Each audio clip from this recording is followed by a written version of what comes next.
سمع اخينا بيت في رد فيها ايه العلاقه كريمه ايه عاملين جريئه ليه تعويج على ايه زيت ان الزيف تعك فينا ليه يا كيكو من الجيت. سمع اخينا بيت في رد فيها ايه العلاقه كريمه ايه عاملين جريئه ليه تعويج على ايه زيت ان الزيف تعك فينا ليه يا كيكو من الجيت. بابا جيها فايجي هيجيها يلا مرجع هجيبها واديها معرفتش داش هجيب العيد فيها يلا مرجع هجيبها واديها حقودي بس مش داري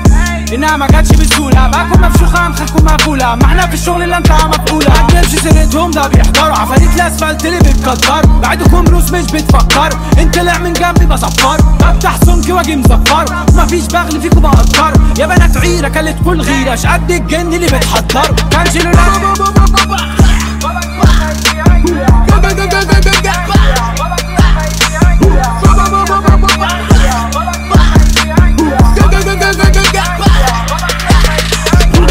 اخينا بيت في رد فيها ايه العلاقه كريمه ايه عاملين جريئه ليه تعويج على ايه زيت ان الزيف تعك فينا ليه يا كيكو من الجيت. سمع اخينا بيت في رد فيها ايه العلاقه كريمه ايه عاملين جريئه ليه تعويج على ايه زيت ان الزيف تعك فينا ليه يا كيكو من الجيت. كانش له لازمه اقل منك مش ازمه سهله ومش مستعلى عافي خلقه ومش بستعفي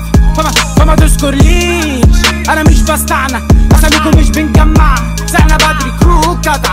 بغيل عليك وعلى المبدأ يا خرفان من المتراس برقع كشاف وعشان تنسى ارفع كام كاس بغلب غل ومش متشاف كل ما افتكرك بقى الهلك بسيبك ياما عشان بنساك انا ما زميلش راجل كداب جملة شراك براجل كداب.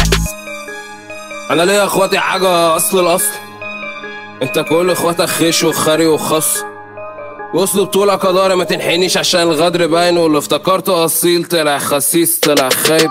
سمع اخينا بيت في رد فيها ايه العلاقه كريمه ايه عاملين جريئه ليه تعويج على ايه زيت ان الزيف تعك فينا ليه يا كيكو من الجيت. سمع اخينا بيت في رد فيها ايه العلاقه كريمه ايه عاملين جريئه ليه تعويج على ايه زيت ان الزيف تعك فينا ليه يا كيكو من الجيت.